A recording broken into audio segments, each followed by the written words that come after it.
Sa-shoot sa bago nilang film for Mother, biglang nagwala ito si Justine at binugbog ang mga stuntmen.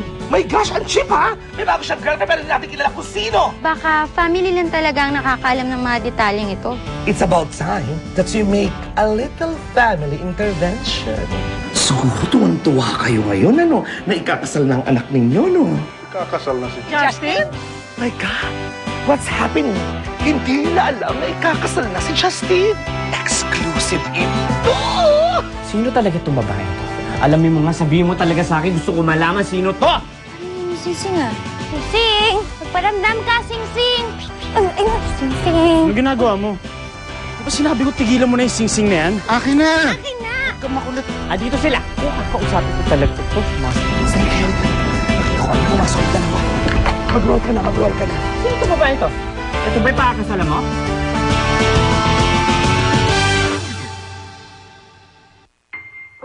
Ano, nakausap niyo ba? Kanina ko pa tinatawagan sa cellphone, hindi sumasagot. Eh, paano mo malalaman? Merong isang pasyente sa hospital, sinabi sa akin. Ngayon, pina-research ko sa secretary, and true enough, it's all over the news. Nasa lahat ng cheap tabloids and all the broadsheet entertainment sections. It's a long story. Pero siya yung dating may-ari ng bahay. Totoo, Mr. H. Siya nga yung dating may-ari ng bahay. Siya? Hi! Hello, nice meeting you. I'm Mr. H. Hi, Jessie. Akala ko umalis na yung may-ari ng bahay. Eh, kasi masama yung ugali na alaga niyo eh. Ginawa niya ang katulong. Lorenzo, ang anak mo, tawagan mo na. Gusto ko talaga malaman ng totoo. Please lang, Lorenzo. Ma, kung wala siyang respeto para sabihin sa inyo kung ano nangyayari sa kanya, bakit naman tayo magkakandara pang lumapit sa kanya para alamin kung ano nangyayari sa buhay niya? So you're the new maid. Yes. Pero dati ikaw may-ari nitong bahay. Ngayon katulong ka na. So, parang nahihilo ko, nalilito ako, Jerry. Initan ka lang, Mr. H. Tinan mo naman kasi suot nyo. Kapal din ang mukha mo, no? Ikaw na nga pinapatira ko dito. Ako pa yung masamang tao. Ibang klase talaga itong babae. Lorenzo, ikakasal na yung anak mo. Mag-usap na kayong dalawa. Ma, hindi ako maunang sumuko sa kanya. Ma? Ma! Ma! I-zoom in mo, may nakikita akong babae. Saan ba tayo lumapit? Teka ka ba? Hindi pag lumapit tayo, dinibanda pa ako ng trespassing ng H na yan. Dami-dami ko ng aso. Hawakan mo nga ito, akin yung mic. Focus mo yung camera sa babae. May nakikita akong babae. Tsaka feeling ko yung lalaking kausap, si Justine yun. Sigurado ko, ito yung bagong bahay ni Justine. Huwag kayo papanik. Pero parang nasundan tayo. May nakita kong kano. Huwag kayong lumingon. Ano? Walang lilingon. Saan? Huwag kang lilingon, Justin. Parang may nakikita kong merong may camera doon. Huwag kang gagalaw. Walang gagalaw. Ano gagawin natin?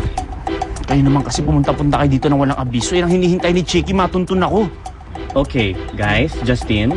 Ano gagawin natin? Maglakad tayo papasok ng bahay, dahan-dahan. Deadma lang, parang wala nangyari, okay? Okay, tara. Okay, go. Huwag kayong magpahalata. Baka kayo makapras tayo, ma. Yan ko na, dito lang tayo. Bakit ba? Wala akong makita, wala akong makita. Ano wala ka makita? Wala ka na talaga makikita. Wala ka na sila. Dapat tayo. Lorenzo, attend to her. Tatawag ako ng ambulansya. Kukunin ko yung malaking injection. Eh, hindi na kailangan. Hindi na kailangan. Sigurado kayo, ma? Oh, sigurado ko. Parang bumuti na yung aking pakiramdam. Pero alam mo, kanina, yung sumisikip ang dibdib ko. Right before my eyes, nag-flash ang buhay ko, Lorenzo. Nakikita ko kayong tatlo sa aking lamay. Nandun kayo buong buo. Ikaw, Lorenzo. Ikaw, Lily. At saka yung apo kong si Justin. Talaga naman. Ma, sa ilang segundo, nag-hallucinate ka? Basta. Sinasabi ko sa'yo, hintayin mo pa ba ako'y mamatay bago kayo mag-usap? Nabukaan kaya niya si Justin? Sabi tayo na ngayon. Pwede nakunan mo yung una, ha? Nakunan mo, ha? Wala akong makikita masyadong malayo. Kaya na ka. Kahit anong gawin ko, Kahit anong zoom in. maggalawang camera. Ba? That's good. At least hindi sila sigurado na ito nga ang bahay ni Justin, di ba? Bakit? Ano mo mangyayari kapag nalaman na dito makatres si Justin? Hindi ako pipilitan na naman ako umalis dito at magharap ng ibang bahay. Ibig sabihin ba, babalik na sa akin yung bahay ko?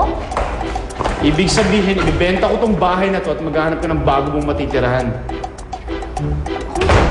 Hindi nila pwede malaman dito ka nakatira. Anong gagawin natin? Writer ako. Magagawa ko ito ng paraan.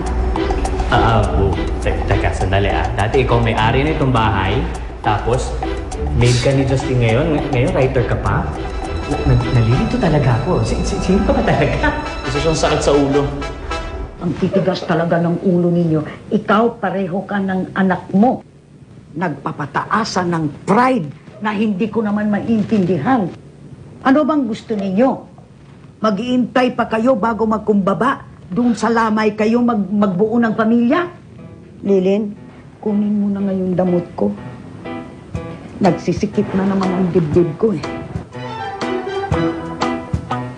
Hindi na. Ma, huwag ka nang magdrama. Hindi ako nagdadrama. Nervous ako sa'yo eh. Kaya nga, kunin mo na lang yung gamot ko, please. Pag hindi mo kukunin, ikaw ang unang dadalawin ko pag nabatay ako. I'm going to the garden to talk to my plants. Kukunin ko na po.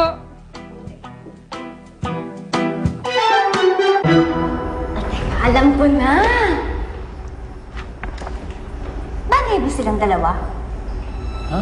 Sino? Yung dalawa? Kami? Ah? Ay, ayan. May narinig ako may palabas. Roll mo lang. Zoom in mo, ha?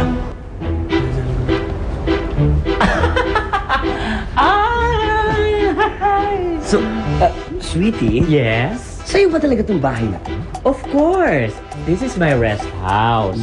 Actually, yung dalawa kong friends na mag-asawa, pinapatira ko muna dito para merong caretaker, di ba? Oo nga naman. Kailangan may magbantay. Kaya, alam mo naman na ang kasabihan, my house is your house.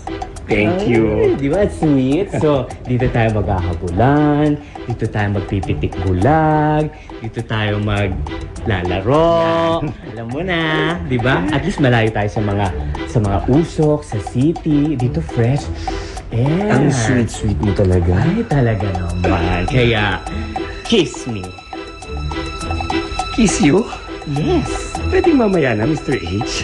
Pwede ngayon na, dahil gusto ko na now. Sweetheart, mamaya na. Ikaw naman. Ngayon na. Nagmamadali ka naman. Pwede naman sa loob na. Sa loob na. Kiss. Sa loob na. Kiss.